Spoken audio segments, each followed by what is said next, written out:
8 en punto de la mañana, muy buenos días, gracias por acompañarnos en Enfoques. Queremos cerrar esta semana haciendo un balance de los principales temas económicos que le afectan a usted en el día a día. Muchas leyes van en proceso, hoy es un día clave para las personas que están esperando, esas 109,000 personas a las que según el último corte del Ministerio de Trabajo, les redujeron la jornada laboral o les suspendieron el contrato. Bueno, hoy podría haber una buena noticia para estas personas si es que se aprueba en segundo debate el proyecto de ley que les adelantaría o que les permitiría retirar el FCL, el Fondo de Capitalización Laboral que tengan acumulado. Sin embargo, hay un montón de preguntas que todavía quedan en el aire. Ayer conversábamos con algunos diputados, don Pedro Muñoz del Partido Unidad Social Cristiana, doña Silvia Hernández del Partido Liberación Nacional, y esta semana también hablamos con el gobierno, con doña Pilar Garrido, y no vemos una ruta clara de qué es lo que va a suceder a los próximos 3 o 6 meses. ¿Dónde están los proyectos de ley que vamos a necesitar en 3 meses? Los vamos a conocer hasta que ya estemos en el hueco. Bueno, eso es parte de las preguntas que hemos estado haciendo en estos días y que todavía no tenemos respuesta. Y para analizar ese panorama nos van a acompañar esta mañana dos economistas, amigos de CR Hoy, don Eli Feinsay, que pronto se va a conectar vía telefónica con nosotros, y aquí se encuentra en el set Daniel Zúcar. Daniel, buenos días. Hola Mike, muy buenos días para ti, para toda la audiencia. Por supuesto, es un viernes que aquí ya no podemos decir que el cuerpo lo sabe, porque creo que no lo sabe. No lo hemos podido asimilar, y muchísimo menos no es el típico viernes previo a Semana Santa, porque tampoco estamos viviendo un momento en el cual, yo se lo decía a mi papá, venía hablando con él en la mañana, de que esta va a ser una Semana Santa que no nos vamos a dar cuenta que ni va a ser Semana Santa ni nada. Sencillamente, y estamos confinados, estamos acudiendo obviamente a los protocolos de salud, pero también entre ellos tiene que ver con la cuarentena, y obviamente, bueno, hoy hay restricción vehicular y todo, bueno, una gran cantidad de medidas, y definitivamente si tú sales hoy, yo creo que la gente no creería que hoy es viernes previo a Semana Santa. Sí, definitivamente el ambiente está complicado. Ayer veíamos que a 11 personas subió en cuidados intensivos el dato, lo cual es bastante preocupante en esta situación, porque, a ver, estábamos un poco confiados diciendo, bueno, va creciendo infectados 2, 3, 10, 9, 20, y tal vez eso no generaba tanta preocupación, pero cuando al ver de que ya tenemos 11 camas de cuidados intensivos ocupadas, eso ya nos pone a reflexionar, tal vez, ojalá, un poco más en serio. Mira, y te voy a contar, ya antes de entrar a los temas que nos atañen siempre de economía, yo espero y aspiro que la gente esté como que con los pies más en la tierra, me explico. O sea, yo sé que ahorita que avisaron el tema de la restricción vehicular, en realidad hay una gran cantidad de memes que te dicen que es un poco complicado entenderla, etcétera. Bueno, en realidad el mensaje es claro, o sea, mira, si no tiene que salir, no salga, o sea, quédese en casa, o sea, y yo creo que la gente debe de entender y de mencionar de que esto no es un juego, de que esto no es fácil, de que esas 11 camas, o mejor dicho, 11 personas que están en cuidados intensivos, ojalá no pasemos de 11, ¿okay? O sea, gracias a Dios, Costa Rica es de los pocos países, y mira, toco madera 100 veces, en los cuales no hemos tenido fallecidos más allá de las 2 personas adultas mayores, como nos han mencionado. Pero mira, yo estoy suscrito a un canal de noticias internacional, y cada vez que se reporta algún tipo de alerta, digamos checkpoints, van sacando cuántos han fallecido en Francia, cuántos fallecidos en Estados Unidos, que bueno, hoy está explotado no solamente en temas de infecciones y contagiados, sino también en el tema de los decesos. El caso de Ecuador, creo que aquí todo el mundo ha estado, espantado con el tema de Ecuador.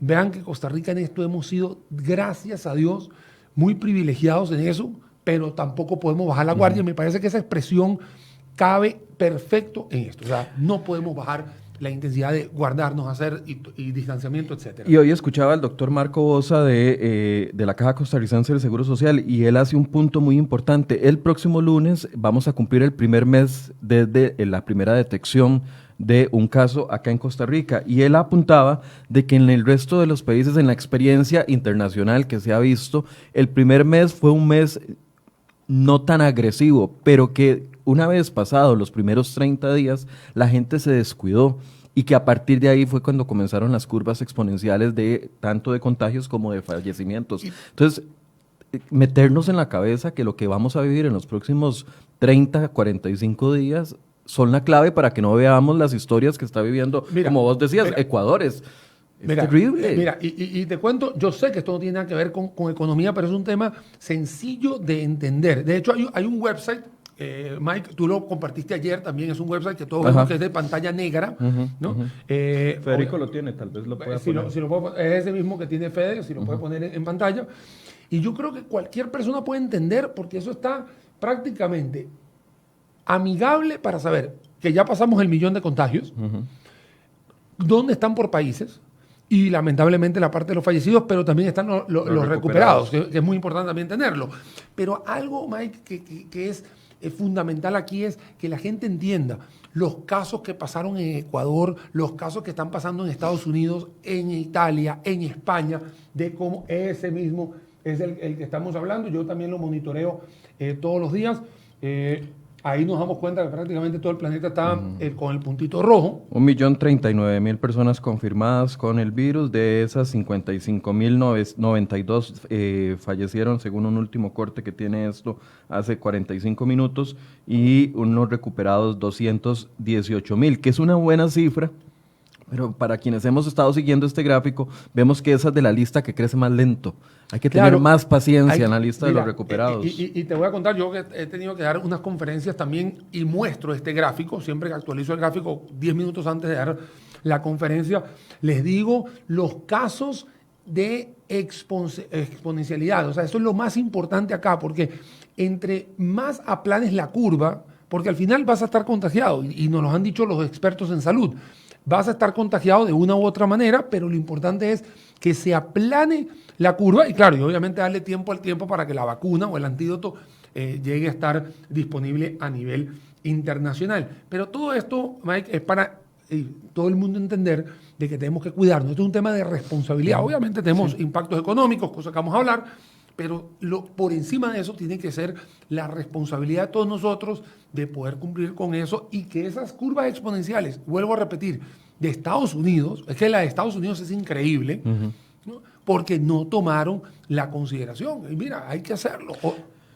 Y eso es el punto que estaba haciendo, afirmando, Daniel, el hecho de que un especialista como el doctor Marco Bosa del hospital, de la Caja Costarricense de Seguro Social nos advierta de que los próximos 30 días son claves, es básico entenderlo más en este contexto de la Semana Santa. Hoy, hablando ya de temas económicos, hoy venía viendo que el precio del petróleo cayó, se desplomó a 16.95 el barril, pero esa reducción en otro contexto hubiéramos aplaudido, ¿verdad? Porque tendríamos una reducción en el precio de los combustibles. En este contexto parece que eso no se va a traducir porque es uno de los muchos proyectos que andan circulando en la Asamblea Legislativa para los próximos días, que las reducciones del costo de la gasolina o del costo de la gasolina no se traduzcan al precio del consumidor, sino se guarden en una buchaca, nos decía doña Pilar Garrido, para eventualmente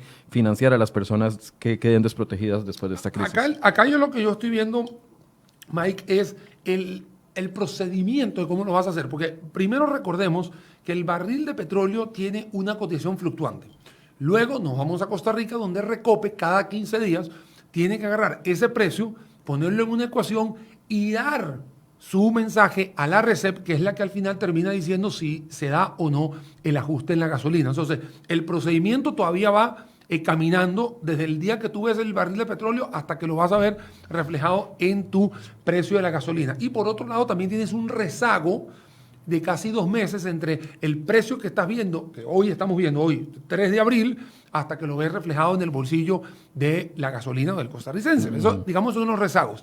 Y luego hay que sumarle a eso, que yo no lo he escuchado, y aquí sí tengo que ser sincero, no lo he visto, es cómo va a ser el procedimiento de agarrar esa caja chica que va a estar dando ese diferencial en Recope y pasarlo ya sea a la caja chica del Estado, caja única del Estado, o pasárselo a Limas, o pasárselo a quien sea. Al Ministerio de Trabajo. Al Ministerio de Trabajo, porque todavía no se sabe cuál. Entonces, la intención pareciera que está buena, pero la logística es la que no creo que se vaya a poder llevar a cabo tan rápido, y en este caso estás hablando de una cotización que ya está plasmada en papel, porque eso es algo que es el procedimiento que tiene hoy Recope, y por el otro lado tienes las no sé cuántas familias, porque no solamente son las 109,000 que se les acaban de hacer reajustes salariales, sino una gran cantidad de gente que ha tenido que rescindirle los contratos, o sea que todavía es mucho más, y que ya les solo en el prometiste. sector turismo 181,000 personas. Entonces, y ya les prometiste los 200,000 colones. Y aquí el tema es que puede suceder lo mismo que sucedió hace unos 3 días atrás. En El Salvador. En El Salvador. Fueron 3 días atrás que prometieron los $300. Ojo, acá no estamos hablando del monto, porque cada país es diferente, pero lo prometieron. Y no lo pudieron cumplir. Y la gente fue a buscarlo, porque el hambre es hoy. O sea, la gente que tiene el hambre y que necesita los 200,000 es hoy. Entonces, esperar todo este tema de la logística que te estoy comentando es lo que yo veo como un atentado de haber dicho algo sin tener el argumento de cómo llegarle a ese dinero. Si tú me hubiese dicho, mira, vamos a hacer, no sé, un adelanto, vamos a imprimir dinero porque el Banco Central va a hacer alguna estrategia, vamos a buscar fondos en la bolsa de valores, o sea, o vamos a hacer algún tipo de intercambio rápidamente, superávits, etcétera.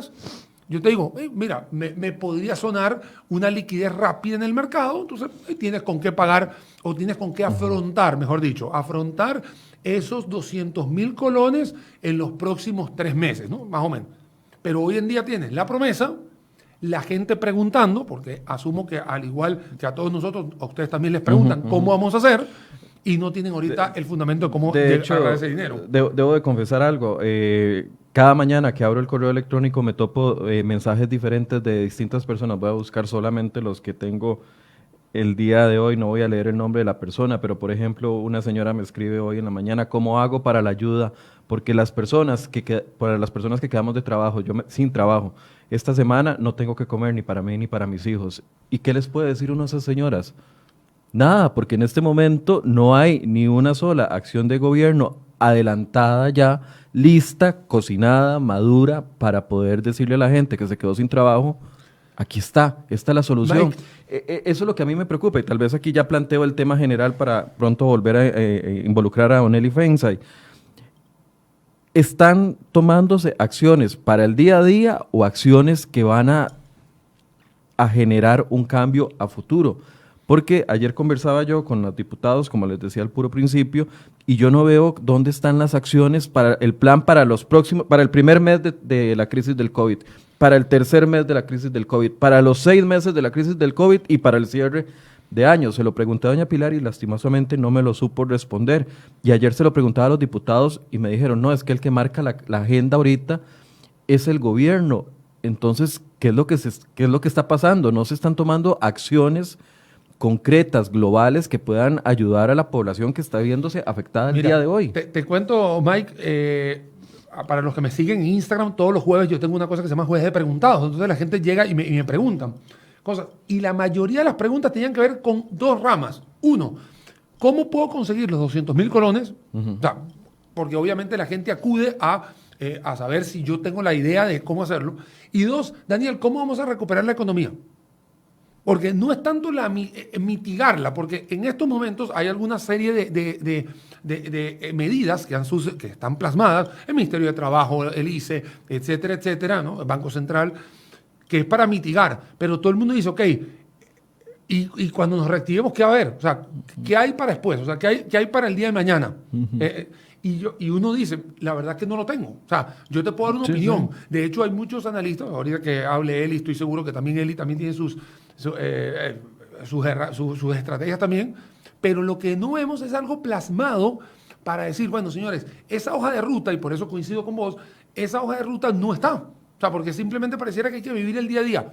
Sí, no tenemos un pronóstico, el pronóstico es incierto, no sabemos cómo va a ser la curva. De hecho, previo a esta entrevista estábamos hablando vos y yo fuera de cámaras de que la Semana Santa va a ser clave, o los próximos 15 días es clave, basándonos en el parámetro de lo que ha sucedido en China, en Japón, en Corea del Sur, porque vienen días, no sabemos cómo se va a mencionar, pero yo no creo que hay que construir el arca cuando ya está lloviendo. Yo creería que hay que agarrar y decir, bueno, este es el plan para cuando ya aplanemos la curva, ya tenerlo listo. Y es que, Daniel, los primeros proyectos de ley, lo que está aprobado hasta el momento fue la ley de alivio fiscal, que benefició de una u otra manera o alargó las moratorias o hizo moratorias para que algunas empresas pudieran utilizar el impuesto del IVA para no despedir a sus empleados. Esa fue la primera ley que se aprobó. Eventualmente se aprobó en primer debate las leyes que incrementan las multas de tránsito. Quedó en firme la ley de la reducción de la jornada laboral y la de suspensión de contratos. Ya se había hecho vía decreto.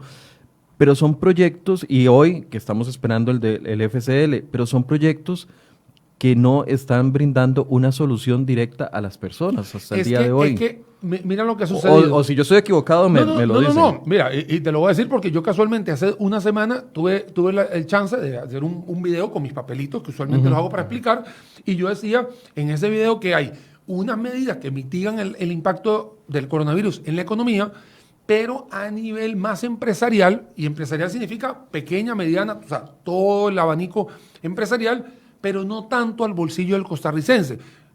¿Por qué hablamos de esto? Porque tenemos el caso del agua, luz, teléfono, internet, que ahorita son los 4 servicios más básicos y que hoy en día estamos utilizando en la casa. Entonces hay otros países en otras latitudes que han dicho, bueno, nosotros vamos a afrontar un subsidio en los próximos 3 meses de estos servicios básicos. Me hubiese gustado que el gobierno hubiese plasmado algo con eso. No estoy hablando de la misma medida, estoy hablando que lo hubiese tropicalizado con algo de eso. Que hay otros países en los cuales está el tema de los alquileres, que bueno, que eso ha sido un revuelo entero. Sí, hay unos países que han podido mencionar de que se puede dar la amnistía con el tema de algunos alquileres.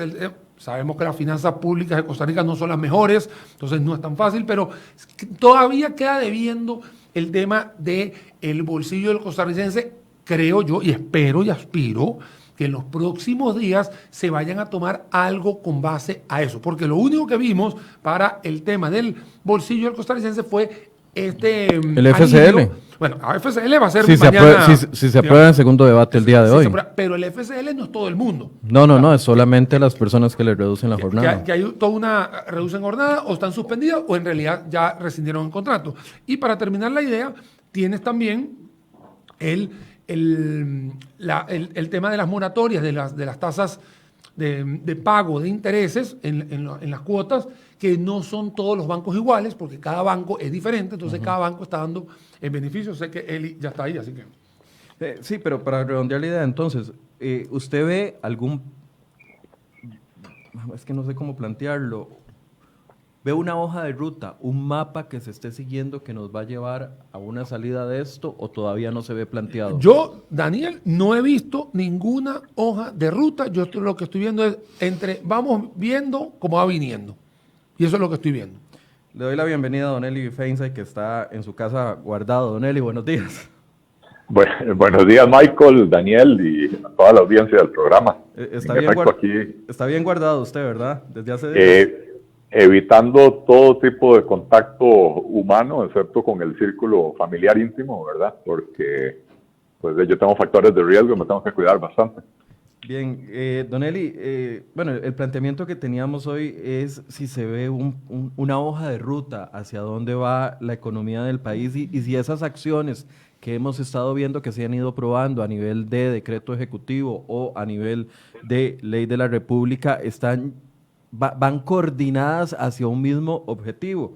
Yo, desde mi opinión, con las entrevistas que he hecho esta semana, les decía a la audiencia, ayer hablando con don Pedro Muñoz, con la misma jefa de fracción del Partido de Liberación Nacional, no veo dónde está el objetivo para el que vamos. Pareciera que son un montón de acciones individualizadas que buscan solventar o apagar incendios en diferentes puntos. Y aquí le pido su opinión. ¿Cómo ve usted las diferentes acciones que se están tomando? Bueno, definitivamente no hay una hoja de ruta porque no hay nadie en el gobierno sentado pensando en diseñar una estrategia global, de manera que todas las acciones se enmarquen dentro de esa estrategia.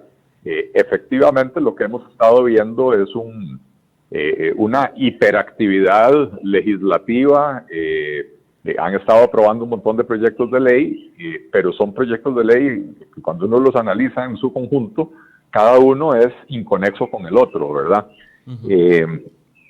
Parte del problema de no tener una estrategia global es que entonces a veces se aprueban cosas que en la práctica no van a tener los resultados deseados. Por ejemplo, las moratorias de impuestos. Si a usted, si usted tuvo que cerrar su negocio y sus ventas son cero, entonces, ¿cuáles impuestos va a posponer el pago si no está generando absolutamente nada, verdad?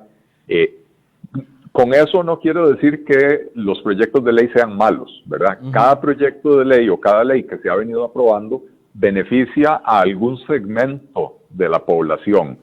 Y lo que nadie se ha puesto a pensar es cómo hacemos en un país que antes de entrar en esta crisis tenía un 46% de la gente empleada trabajando en la informalidad, ¿cómo hacemos para ayudarle a esas personas? Porque esas personas no están pagando impuestos, por lo tanto no se benefician de la demora tributaria. Esas personas no contribuyen para la Caja Costarricense del Seguro Social, no se benefician de la mora en las cuotas de la Seguridad Social. Esas personas no están inscritas en ninguna base de datos del IMAS, del Ministerio de Trabajo, del MEIC, etcétera. Están en la informalidad, pero eso los hace incluso más vulnerables que el resto de la población, ¿verdad? La muchacha que vende mangos en la avenida, en Avenida Segunda, el muchacho que anda lavando carros en las casas, todas estas personas que viven día a día, que necesitan salir a trabajar y que viven al día, se han quedado sin sus ingresos y no se ven beneficiados por ninguna de esas leyes, ¿verdad? Entonces, por eso insisto, si aquí hubiera una estrategia global, estaríamos viendo cómo hacer para ayudar y rescatar a todos los damnificados y no solo a los que algunos diputados representan, ¿verdad? Porque al final de cuentas de eso se trata, porque cada diputado propone un proyecto de ley para beneficiar a sus votantes o a quienes considera que le pueden generar más votos, etcétera, sin tener una visión global. Es realmente preocupante, ¿verdad? Porque también lo otro que estamos viendo, Michael, y oyentes, es que por todas partes surgen propuestas para subsidiar a alguien, cosa que en estas circunstancias es necesario. Ojo, no estoy diciendo que eso está mal, ¿verdad? Pero hay un montón de propuestas para subsidiar a diferentes sectores de la población, del empresariado, de la economía, pero no hay, al no haber una estrategia global, no hay una estimación de cuánto va a costar todo esto, a cuántas personas hay que beneficiar, con cuáles tipos de beneficios. ¿Y de dónde va a salir la plata, además? Bueno, y esa es la segunda parte. ¿De dónde va a salir la plata? El gobierno anda corriendo, buscando diferentes fuentes de financiamiento. Ya se le aprobó el préstamo con la Corporación Andina de Fomento. Está el proyecto Pagar, que se supone que genera 1 millón de millones de colones, que originalmente era para reducir la deuda y ahora pues se van a tener que usar para la atención del, ¿cómo se llama?, de la emergencia. Anda por ahí flotando en el ambiente el proyecto para meterle un impuesto a los salarios. Hay diferentes proyectos, ¿verdad? Pero al no saber cuánto es lo que se necesita gastar, tampoco sabemos cuánto es lo que tenemos que buscar. O sea, tenemos que identificar de dónde sacar los recursos, pero tenemos que saber primero cuánto es lo que necesitamos. Don Eli, usted plantea 2 puntos que yo quisiera que ahondáramos también aquí con la intervención de Daniel. El primero es, la gente la retroalimentación que yo tengo en el programa, que es básicamente la que puedo tener acceso todos los días. Durante todos estos días yo le decía a Daniel, las preguntas son, ¿a dónde me inscribo? ¿En cuál base de datos voy? Porque me quedé desempleado, porque me rebajaron el salario, porque me rebajaron la jornada.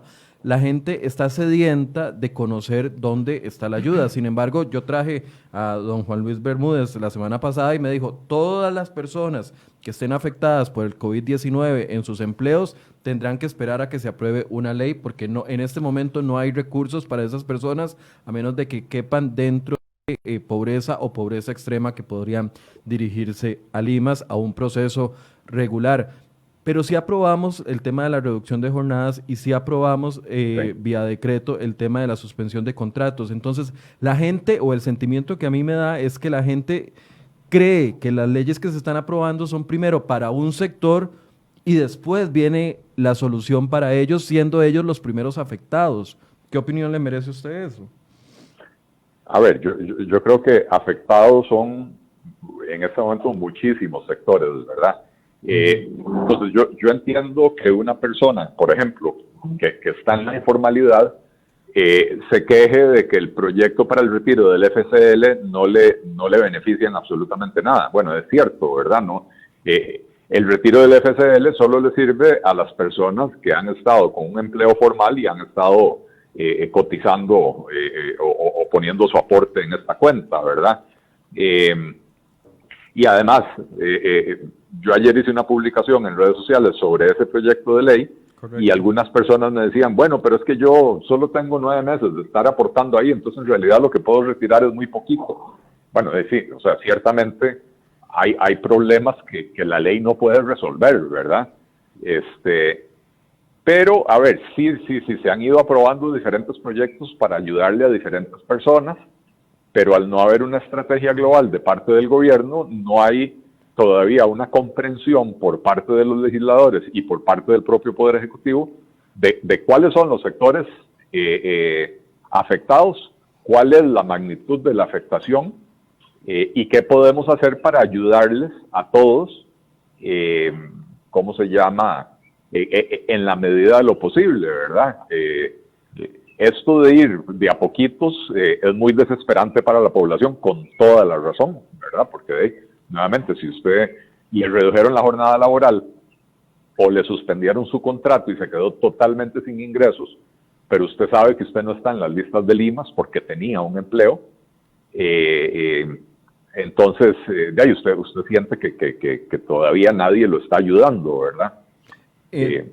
Sí, Daniel, sobre este mismo punto que da don él, y mucha gente, y lo pone aquí en los comentarios, es que no puedo negarlo, se ayudó primero a las empresas y luego se dejó desprotegida a la gente. Ese es el sentido de muchos de los comentarios. Es que no es el sentido, es la verdad. O sea, es la verdad. Primero, a ver, yo sé que la situación es anómala. No hay un precedente que diga, esta es la ruta que había que hacer o esto era la receta que había que tomar. Lo que sí está claro es que primero se dijo, vamos a tratar de mitigar el tema del desempleo. Esa fue como que el mensaje que el gobierno quiso dar y se fue directamente con el tema de las empresas. Entonces, por eso vuelvo y te repito, me queda debiendo mucho el bolsillo del ciudadano común, que es exactamente donde después del tema de los bancos o cooperativas, etcétera, que se han flexibilizado en el tema de las moratorias, no he visto algo que sea directamente al bolsillo del costarricense. Nosotros hemos hablado acá una gran cantidad de alternativas, no por COVID, sino por otras condiciones de reactivación económica, abrir monopolio, abrir aranceles para que tener precios más bajos de la comida, canasta básica, etcétera, etcétera, que eso es para el bolsillo del costarricense, que hoy se ve afectado por reducciones de jornadas o reducciones salariales, etcétera. Bueno, eso es lo que hay que tomar ahora. Que se hizo primero una cosa que después la otra. Sí, eso fue lo que sucedió. No estoy de acuerdo. Ojalá hubiesen hecho al revés. Pero ahora lo que tienen es que seguir haciendo más medidas, abriendo más cosas, haciendo de que el ciudadano común tenga la prioridad número uno y no tanto el tema de las empresas. Porque si usted puede tener una ciudadanía mucho más contenta, la ciudadanía va a poder consumir, así sea a través de nuevos modelos de negocio y darle un poquito de respiro a algunos sectores de la economía, no a todos, por supuesto. Y otra de las cosas que estamos viendo, Michael, es que no estamos teniendo los argumentos completos para poder sustentar las propuestas de subsidio. Y eso es lo que a mí me preocupa acá. Vuelvo a repetir, lo que sucedió en El Salvador hay que poner barbas en remojo. Eso no puede suceder en Costa Rica y ya está sucediendo. La gente está hambrienta de los 200.000 colones que prometieron. Y la gente no sabe dónde ir, no sabe dónde conseguirlos y el gobierno no sabe de dónde conseguirlos tampoco. Es que ve que todo es una promesa que se va a quedar en el aire, está en humo, todo esto. La gente está sedienta en esto. Tú lo acabas de decir hace 15 minutos atrás, Eli también lo acaba de mencionar. Acá te vuelvo a decir, ¿cómo lo van a sustentar? Que hay un tema de la gasolina, que hay un tema de por ahí escuché letras del tesoro, que hay otro tema de por ahí. Todo está en el ambiente y en estos momentos, cuando hay mucha incertidumbre, acá es donde tiene que haber pie de plomo para decir las cosas. Lo que sucedió hace 10 días atrás con el ministro Rodrigo Chávez, que dijo una cosa y 24 horas después, aparte que fue desmentido.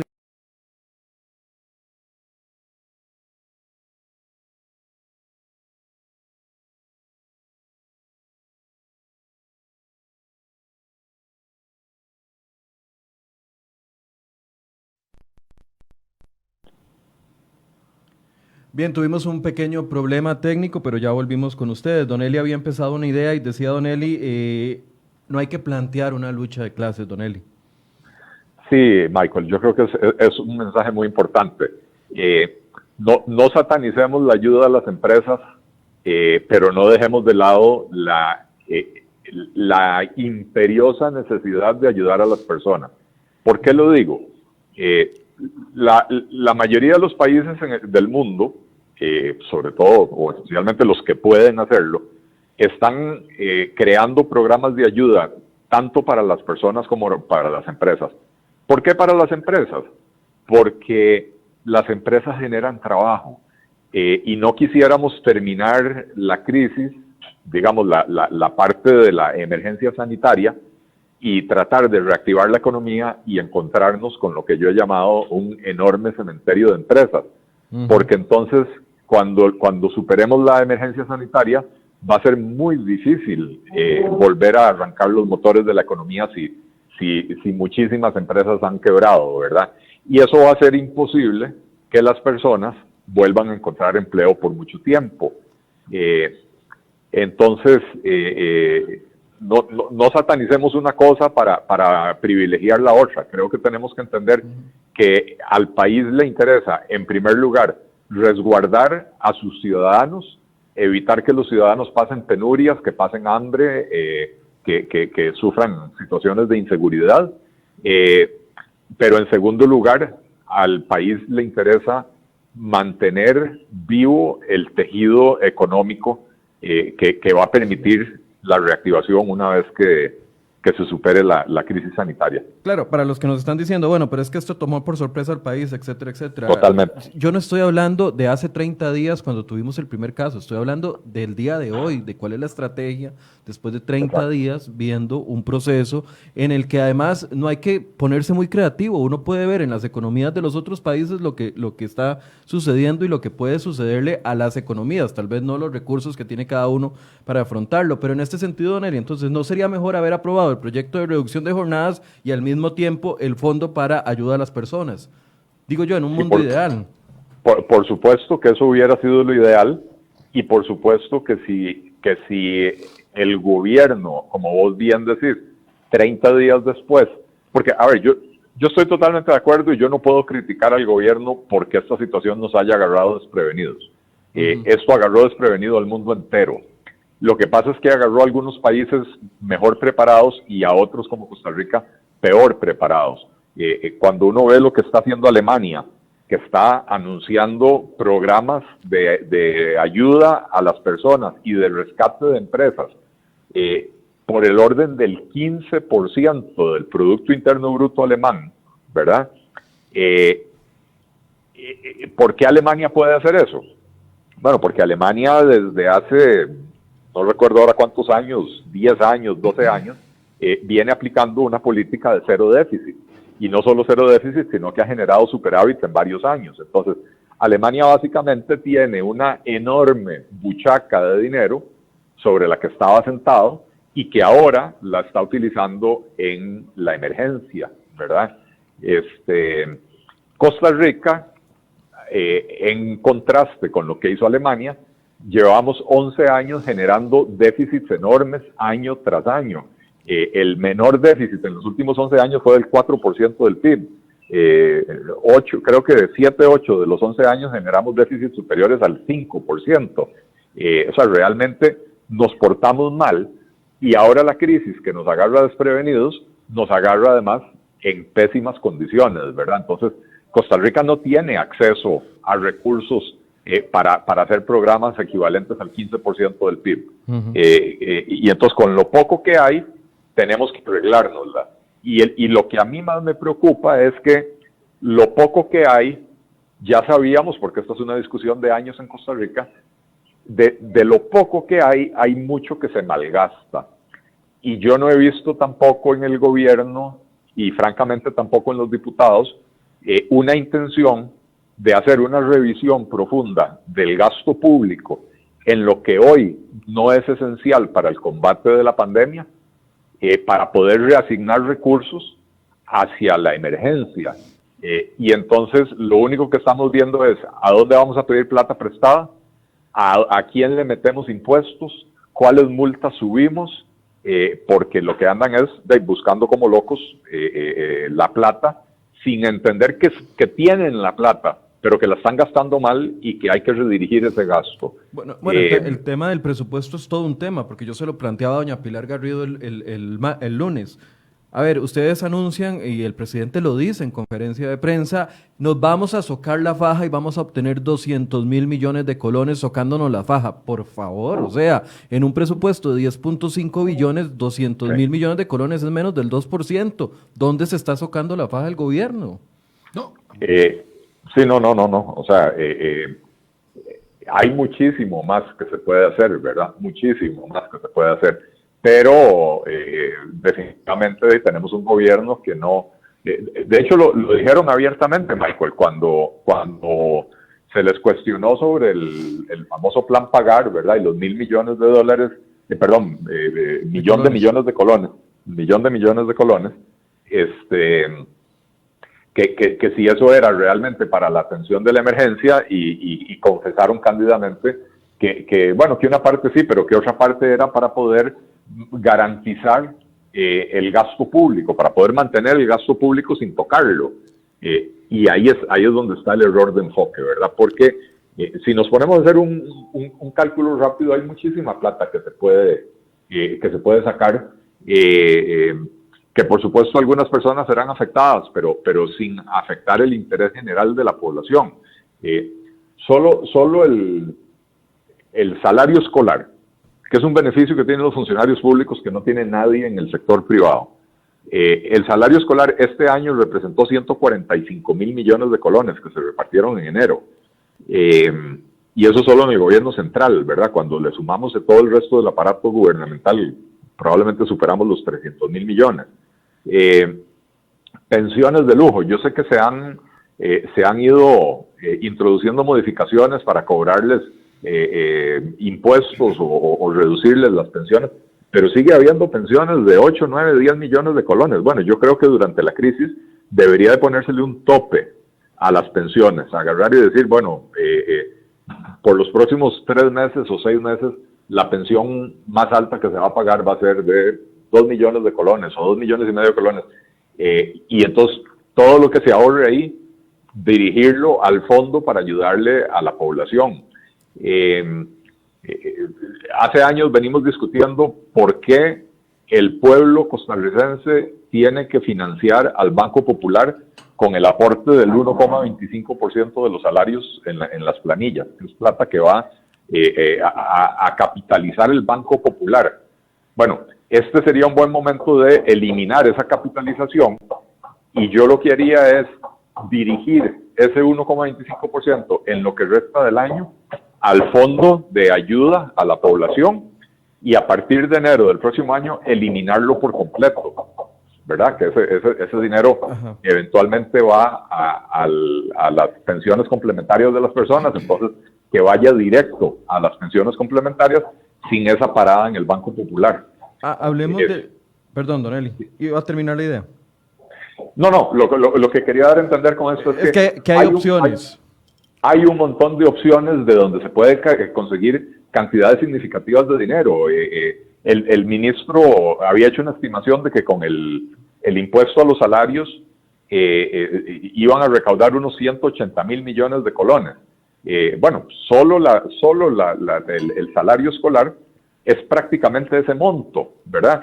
Y creo que es importante que destaquemos, que la gente entienda que ningún país del mundo está poniéndole impuestos a la población en este momento. Bueno, ningún país del mundo pretende salir de una crisis quitándole el poco poder adquisitivo que le queda a la gente. Es un gravísimo error tener ese enfoque. Solo a nuestro ministro de Hacienda se le ha ocurrido esa idea, y yo se lo preguntaba a doña Pilar. Para Allen Mora, que me dice que él escuchó la respuesta completa a doña Pilar, sí, doña Pilar dijo que no era suficiente un recorte de gasto de 2% y que estaban buscando dónde poder recortar más, pero que veía complicada la situación porque casi que la mayoría del presupuesto está comprometido para gasto corriente. Esa fue la respuesta completa de doña Pilar. Ahora, Daniel, hablemos de las fuentes de financiamiento. Ya don Eli se nos adelantó un poco. Una de las que ha propuesto el gobierno y pareciera que se echó atrás, pero no está del todo quitada de la mesa, doña Pilar misma me lo aceptó aquí, es el impuesto a salarios. Claro, esa estimación que dice don Eli de 186 mil millones de colones estaba basada en un piso de 500 mil colones, salarios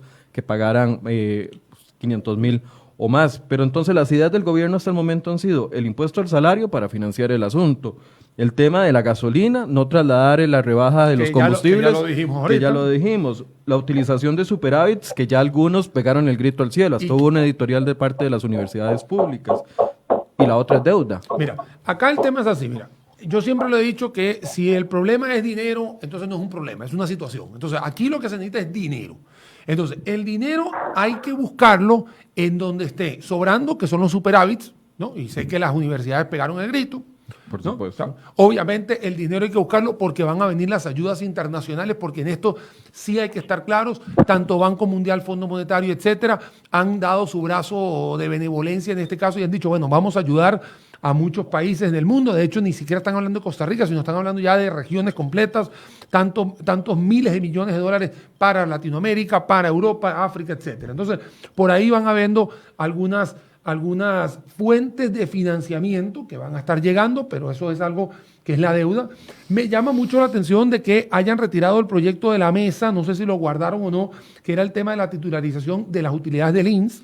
¿No? Lo tuvieron que cambiar porque la Contraloría les dijo en primera instancia que no. Bueno, eso para mí era algo que, mira, era un tiro al piso. Eso en realidad es muy fácil. O sea, era súper fácil y súper líquido de poderlo recibir. Me pareció muy raro que lo hayan sacado, digamos, del entorno, lo pueden haber modificado mientras... Eso eran aproximadamente unos 500 millones de dólares que vamos a estar hablando. Sí sé que hay en el radar 380 millones del BID que van a estar entrando, que igual ya se habían venido... hablando previo, igual que lo de la CAF, del Banco Desarrollo de América Latina, ya eso ya estaba, de hecho ya llegó, pero siguen habiendo una tarea importante que tiene que ver con el gasto corriente. Así como lo está diciendo él, y yo vengo a hacerle un highlight nuevamente a esto. Ahora con el teletrabajo se me estaba ocurriendo una idea que no es brillante, simplemente una idea que a cualquiera de nosotros se nos ocurriría, de que ya no se necesita estar pagando tantos alquileres, porque mucha gente puede estar trabajando de sus casas, ya no necesito estar pagando edificios completos porque ya no los necesito.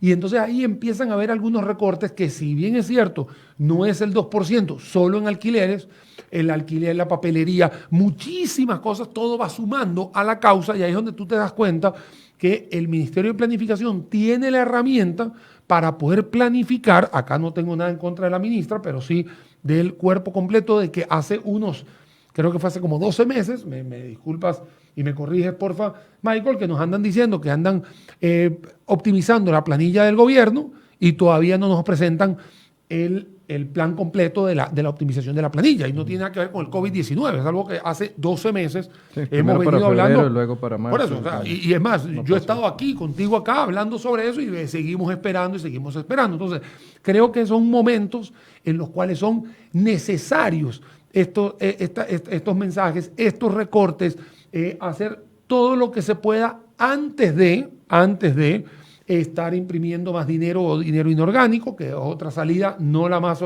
ortodoxa que hay, pero también es una salida. Y está sobre la mesa. Y está sobre la mesa. Sabemos que ahorita hay una autorización para que el Banco Central pueda participar en mercados de recompra, mercados de dinero, lo que se llaman también otros de mercados de liquidez, etcétera. Sé que hoy hay, de hecho, Eli, si me está escuchando, sé que ahí Eli también mencionó una alerta sobre la participación de Banco Central reiteradamente o recurrentemente en este tipo de mercados. Me parece que se podría limitar solamente a la parte de la pandemia, ¿no? Para que el Banco Central tampoco tenga tanto protagonismo todos los días y pueda estar ejerciendo más presión en la parte monetaria, pero siguen habiendo muchas salidas, Michael, antes de estar metiéndole la mano en el bolsillo a las personas que se están quedando con el empleo. Porque obviamente cada día que va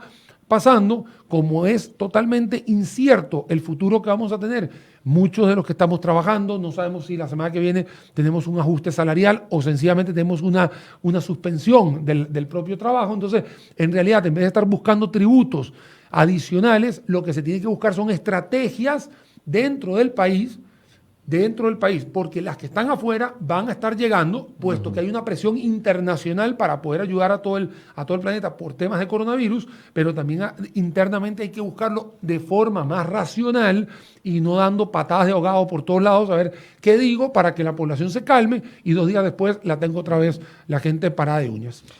Don Eli, sobre las fuentes de financiamiento, porque básicamente el impuesto al salario, si es que eventualmente avanza con ese monto que mencionó el presidente de 1.100.000, y el tema de la gasolina, al fin y al cabo son impuestos que nos sacan, no se está metiendo la bolsa primero, el gobierno, no se está metiendo primero el gobierno la mano en su bolsa, sino que nos la está metiendo primero en las bolsas de los costarricenses. Así es que lamentablemente esa es la mentalidad imperante en el gobierno, es que la población se sacrifique, no importa que esa población es la que ha perdido el empleo, le han dado jornadas laborales reducidas, le han dado suspensión de los contratos laborales, nada de eso importa, que la población se sacrifique para que el sector público no tenga que hacer un gran sacrificio, ¿verdad? Y eso definitivamente no está bien, y reitero lo que dije en mi intervención anterior. Ningún país del mundo pretende salir de la crisis económica que va o que está generando el coronavirus metiéndole impuestos a la gente. Por el contrario, lo que están haciendo es recurriendo a los ahorros que tenían los gobiernos, recurriendo a la capacidad de endeudamiento del gobierno, para poder ayudarle a la población a llevar la cuarentena, digamos, de la mejor manera posible y permitir que cuando esto se termine haya un tejido empresarial lo suficientemente sano y robusto para que la economía pueda rebotar rápidamente. Definitivamente hay que exigirle al gobierno un mucho mayor esfuerzo por la parte del gasto público, y lo otro es, nuevamente, ante la falta de una estrategia, estamos corriendo a ver si como decía Daniel, que el BID nos preste tanto y la Corporación Andina de Fomento tanto otro. Deberíamos de haber acudido ya a una entidad como el Fondo Monetario Internacional y agarrar y decirle, mire, en los próximos 3 años, Costa Rica tiene vencimientos de deuda por aproximadamente $10,000 millones. Tenemos una situación fiscal precaria y la atención de esta crisis nos va a costar, o sea, en realidad yo no sé cuánto, pero 3, 4, 5 puntos porcentuales del PIB. No estamos en condiciones de enfrentar todo simultáneamente. Entonces, ¿qué necesitamos? Necesitamos un préstamo de $10,000 millones o $15,000 millones en condiciones blandas que nos permitan, 1, canjear esa deuda que se nos vence en los próximos 3 años, y 2, y más importante el 2 que el 1, y 2, atender la emergencia en este momento. Yo no soy tan optimista como Daniel con respecto al tema de la ayuda internacional. No perdamos de vista que esta pandemia está arrasando las economías de todos los países del mundo.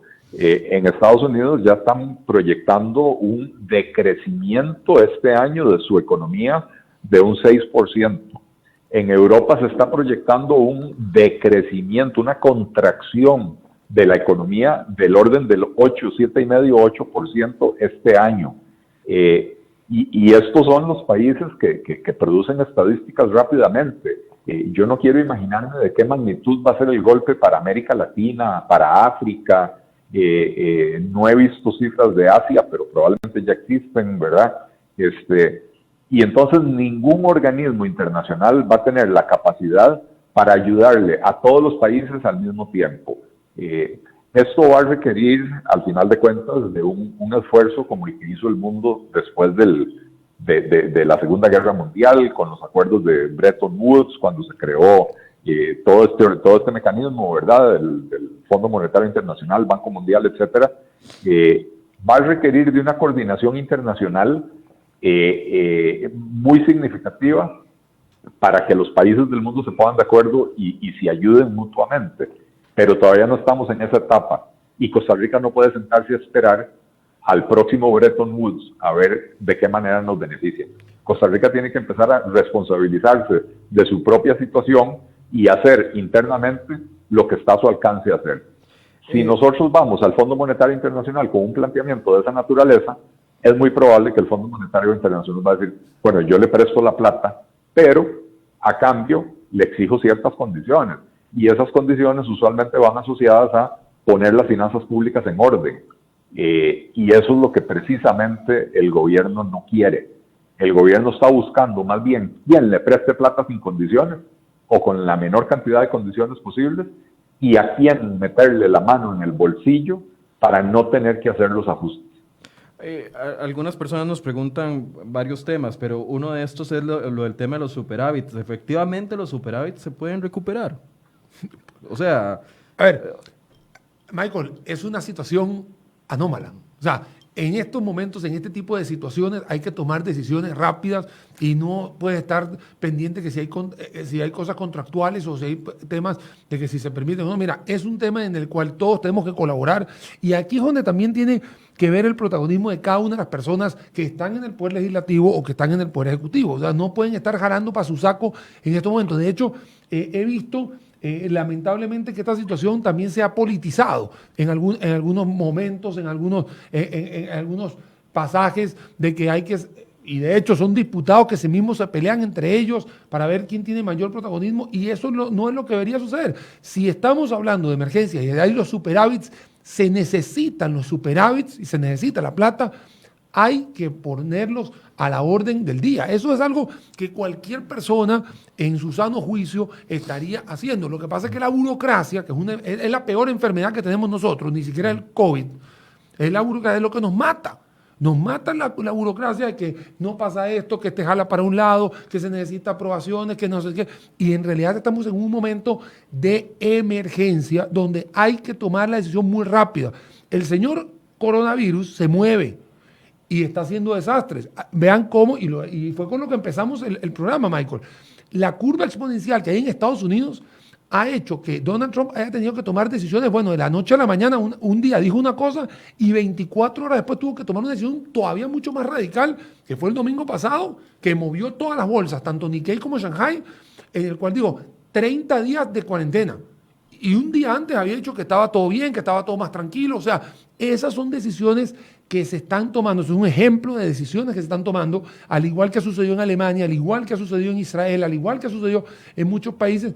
Esto es el patrón que se está viviendo en otros países. Bueno, va a tener que tomar decisiones. Y no es la hora de estar siendo egoístas, no es la hora de estar jalando para su lado y que cada uno diga, bueno, este es el momento para hacer política. No es el momento. Don Eli, ya usted había empezado con ideas para poder solventar la crisis. Habló del salario escolar, lo mencionó, no lo puso como una idea, pero hablaba de otras ideas que podrían ayudarnos a sacar liquidez para afrontar la crisis sin necesidad de meterle la mano una vez más a los ciudadanos en el bolsillo. Sí. ¿Verdad? el tema del salario escolar es que ya este año se pagó, ¿verdad? Pero entonces debería estimarse cuánto va a ser el salario escolar del próximo año, tomar la decisión de cancelarlo, de no pagarlo, y entonces obtener ahora un crédito, ahí sí, que se va a pagar en el nuevo presupuesto de la República con lo que hubiera sido el dinero destinado al salario escolar, ¿verdad? Porque nuevamente estamos hablando de 145, 150 mil millones de colones solo en el gobierno central, y hay que estimar cuánto es en el resto del gobierno descentralizado, ¿verdad? En las autónomas, las empresas estatales, etcétera.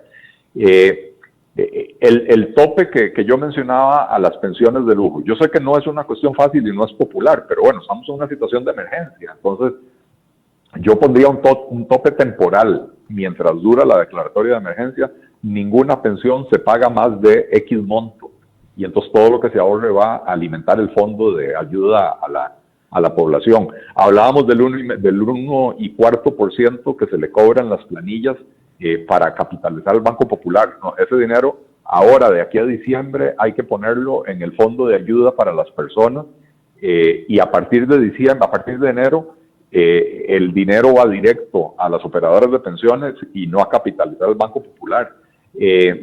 Podemos agarrar parte del 10% de las utilidades de los bancos estatales que se destina a fondear al Infocop, que esto es básicamente plata regalada para que Infocop le preste a las cooperativas.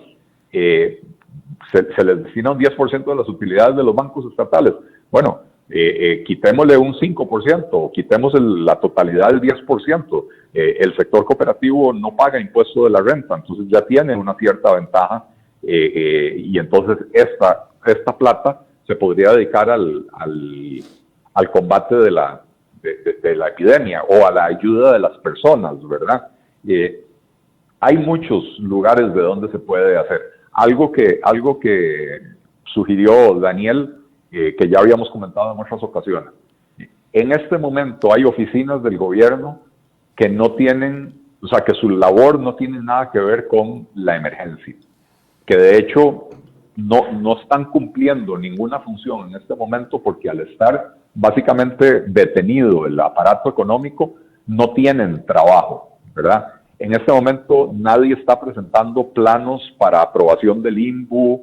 En ese momento nadie está organizando eventos deportivos, en ese momento nadie está organizando eventos culturales, y entonces todas las oficinas que tienen que ver con estas cosas, que hoy están paradas y detenidas, deberían de cerrar, mandar a los funcionarios a la casa. Dichosamente los funcionarios públicos tienen la garantía de la estabilidad laboral, ¿verdad? Mandarlos para la casa, hacerles una reducción de jornada, podría ser del 20%, ¿verdad? Para de ahí sacar también un ahorro para poder atender a la gente más necesitada en este momento.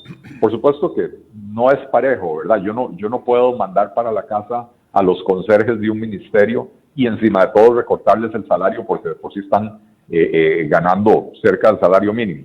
Pero las personas que tienen salarios de 1,5 millones, 2 millones de colones, perfectamente se les puede hacer esa quita del 20%.